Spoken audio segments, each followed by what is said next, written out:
আমাদের গাভীর টাটকা টাটকা দুধ দিয়ে আজকে এই সুন্দর পুডিংটি নিজের হাতে বানিয়ে ফেললাম। বানানোর পর যে এত সুন্দর একটি পুডিং হবে সেটা আমি কখনো কল্পনাও করিনি। আর এখন তো বাবা মার বাড়িতে আসলে আমার মনে হয় বাবা মা এখন আর আমাকে আগের মতো একদম ভালোই বাসে না। তাদের এখন সকল ভালোবাসা আমার দুই ছেলেরই জন্য। আসসালামু আলাইকুম সবাইকে, কেমন আছো সবাই? তো আজকে সকাল সকাল উঠে দেখি মা আমাদের গাভীর দুধগুলো দহন করতেছিল। কেননা আজকে আমার ছেলে বলেছে যে আজকে নাকি সে আমার হাতের পুডিং খাবে। এই কথা শুনেই আমার মা সাথে সাথে চলে আসছে গরুর দুধ দহন করার জন্য। আমার শ্বশুর বাড়ি যদিও গ্রামে, কিন্তু সেখানে কেন জানি এমন টাটকা টাটকা দুধ পাওয়াই যায় না। যদিও পাওয়া যায় সেগুলোতে অনেক পানি মিশানো থাকে, খেতে একদমই মজা লাগে না। এই জন্য কিন্তু আমার মা বিয়ের পর থেকে সব সময় আমি যাওয়ার সময় অনেক অনেক দুধ আমার সাথে করে দিয়ে দেয়, যেগুলো আমি সারা বছরই খেয়ে থাকি। কেননা আমার মা বাবা জানে আমি দুধ খেতে অনেক বেশি পছন্দ করি। আর আমাদের এইখানে যেহেতু টাটকা টাটকা ভালো দুধ পাওয়া যায় না, সব সময় মা বাবা আমাদের সাথে টাটকা টাটকা দুধ দিয়ে দেয়। এখন চলো আমি তোমাদেরকে দেখিয়ে দিই কিভাবে এত পারফেক্ট ভাবে এই সুন্দর পুডিংটি আমি বানালাম। আমি পুডিং বানানোর জন্য সর্বপ্রথম ফ্রিজ থেকে 2টি ডিম বের করে নিয়েছি। সেই 2টা ডিমই এখন আমি একটি বাটির মধ্যে ভেঙে নিলাম। এখন ডিম 2টাকে ভালোভাবে ফাটিয়ে নিব। এরপর আমি এখানে দিয়ে দিব পরিমাণ মতো অল্প একটু লবণ। চিনির পরিমাণটা একটু বেশি করে দিব, কেননা আমার বড় ছেলে মিষ্টি খেতে অনেক বেশি পছন্দ করে, একদম আমার মতোই হয়েছে।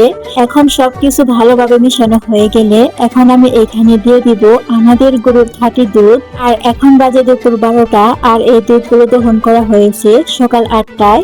যার কারণে এই দুধগুলোকে আমার মা ফ্রিজে রেখে দিয়েছিল। সেই ফ্রিজ থেকে বের করে এখন আমি এই দুধ দিয়ে পুডিং বানিয়ে নিব। আর এই ডোটাকে কিন্তু অনেক ভালোভাবে নেড়ে চেড়ে মিশিয়ে নিতে হবে। এই ডোটা যত ভালো হবে পুডিং তৈরিটাও কিন্তু তত বেশি ভালো হবে, আর খেতেও অনেক বেশি মজা হবে আর সফট হবে। এখন আমার পুডিং এর ডোটা পারফেক্ট ভাবে তৈরি হয়ে গেছে। তাই এখন আমি যে বাটির মধ্যে পুডিংটা বানাবো বাটির মধ্যে অল্প করে সয়াবিন তেল দিয়ে মিশিয়ে নিব। চারপাশটা একদম ভালোভাবে মাখিয়ে নিব, যাতে করে পুডিংটা পরে উঠানোর সময় বাটির মধ্যে একদমই লেগে না যায়। এখন আমি পুডিং এর ডোটাকে ওই বাটির মধ্যে ঢেলে দিব। শুধু ঢেলে দিলেই হবে না, চামচ দিয়ে আমি সুন্দরভাবে নেড়ে চেড়ে বসিয়ে দিব, যাতে করে কোথাও ফাঁকা না থেকে যায়। এই তো দেখো কত সুন্দর পারফেক্ট ভাবে বানিয়ে ফেলেছি। এখন তো এইটাকে শুধু ভাপ দিয়ে নেওয়ার পালা। আমাদের বাড়িতে যেহেতু বোতলের গ্যাস নেই, বায়ু গ্যাস, যার কারণে আমাদের গ্যাসটা সকালে রান্নার পরে শেষ হয়ে গেছে।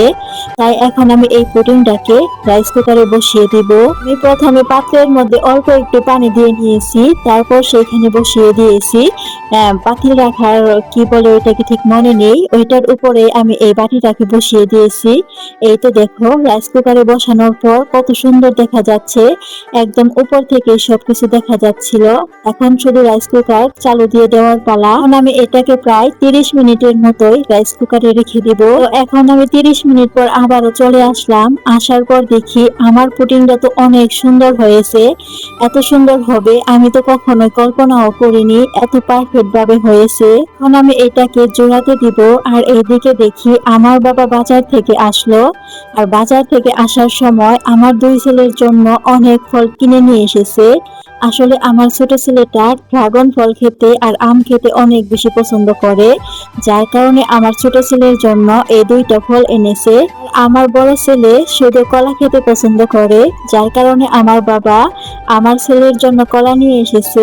এখন তো দেখি বাবা আমাকে একদম ভুলেই গেছে, সে শুধু আমার দুই ছেলের জন্যই কি আনবে, কি খাওয়াবে, কি করলে খুশি হবে এইগুলো নিয়েই ব্যস্ত থাকে। কিন্তু আগে যখন আমি ছিলাম তখন কিন্তু আমাকে নিয়ে অনেক বেশি ব্যস্ত থাকতো। আসলে বিয়ের পর বাচ্চা কাচ্চা হয়ে গেলে আমার কাছে মনে হয় সব বাবা মাই এমন হয়ে যায়। এক সময় অপেক্ষা করার পর ফাইনালি আমাদের পুডিংটা জুড়িয়ে গেছে। এখন তো আমার বড় ছেলে অনেক বেশি পাগল হয়ে গেছে যে তাকে এখনই খেতে দিতে হবে, কিন্তু পুডিংটা তো এখনো অনেক বেশি গরম আছে, তারপরেও তাকে দিতেই হবে। এই তো সে একদম খেতেই পারছিল না। আজকের মতো এই পর্যন্তই। আল্লাহ হাফেজ।